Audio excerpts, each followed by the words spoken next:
Welcome to The Explainer. Okay, today we are totally dismantling that classic myth of the smooth-talking salesperson. You know the one, pop culture always tells us that to win in sales, you've got to have the gift of gab, right? Well, actually, the data from top experts suggests the exact opposite. So, let's explore how the true tools of persuasion literally have way less to do with talking and everything to do with reading, listening, and simplifying. To do this, we're looking at a super elite, proprietary corporate training module straight from the CWT series. Think of this as your exclusive masterclass in high-level sales communication. We'll be walking through their proven strategies together, bringing hard data and deep psychological insights into the mix, all to figure out how we build genuine, long-term relationships. Okay, let's dive into this. Here is our syllabus for today's masterclass. First, the talk-to-listen ratio. Second, the power of active listening. Third, keep it simple, salesperson. Fourth, the signal light system. And finally, responding to buyer cues. All right, Section 1, the talk-to-listen ratio. So ask yourself, in a highly successful sales conversation, who is actually doing the talking? The numbers here are honestly completely counterintuitive. Check this out. According to data from Gong.io, who analyzed a ton of real B2B sales calls, average performing reps are speaking about 65% of the time. They're just dominating the airwaves. But look at the top closing reps. They're only talking 43% of the time.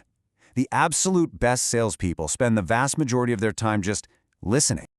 The big takeaway here is that hitting that roughly 40-60 talk-to-listen ratio isn't just about, being polite.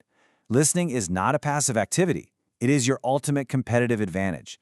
When you stop stressing over what you're going to say next and just let the buyer speak, you start uncovering real insights. You hear the hesitation, the urgency, maybe even those hidden objections. And in sales, insight drives deals. Moving right along to Section 2, the power of active listening. Now, let's slow things down a bit and look at the actual mechanics of this, because active listening is a deliberate three-step framework. Step 1, you have to block out distractions and really concentrate on both the prospect's words and their emotions. Step 2 is where the magic happens. You recapitulate or paraphrase what they just said back to them. This confirms mutual understanding. And Step 3, which people forget all the time, is confirming that understanding by asking, did I communicate that effectively? If they say no, you simply ask them to clarify what you missed. Let's look at how this plays out in the real world. Imagine a prospect tells you, I'm very frustrated that we didn't achieve our goal this year. I thought about it all last month.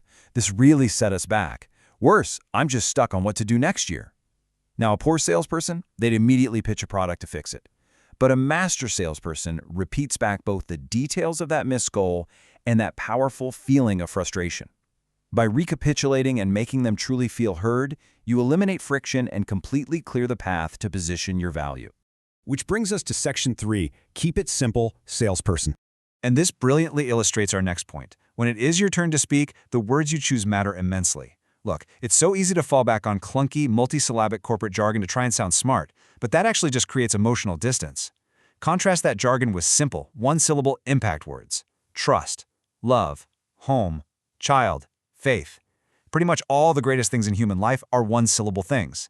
Keeping it simple bypasses defense mechanisms and builds a genuine connection rooted in ethical service. So remember the KISS principle. Keep it simple, salesman.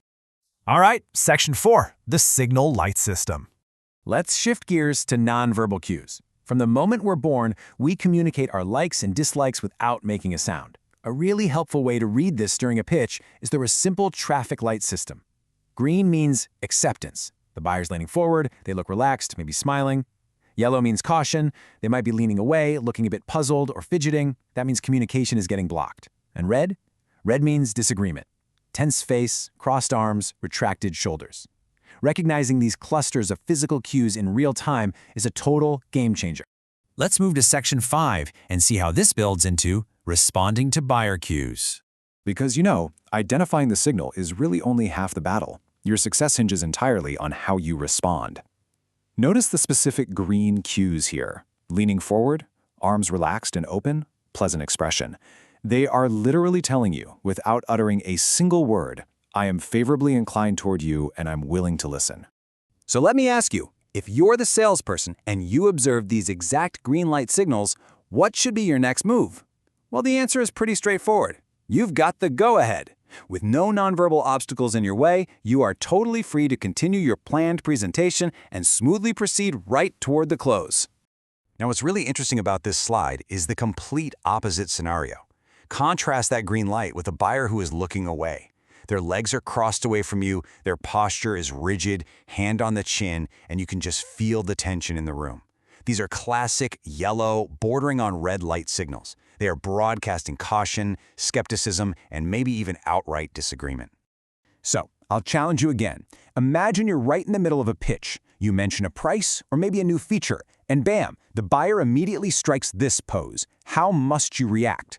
If you just keep talking, hoping your 65% talk ratio will magically save you, there is no way around it. You're going to lose the deal, and you might even anger the prospect. So the crucial point is this. When you see a red light, you must hit the brakes. Stop your planned presentation immediately. Continuing is only going to cause unacceptable sales pressure and a complete communication breakdown. Instead, you need to express understanding. Aim your words using that simple one-syllable KISS principle we talked about, and use open gestures to help relax the buyer. Use those active listening skills to find out what triggered that red light, and then completely redirect your approach to rebuild their trust. Ultimately, sales isn't about being the loudest voice in the room. It's about unselfishly providing a good or service that genuinely satisfies an individual's needs. And you can only do that if you understand them first. So, I want to leave you with this provocative challenge.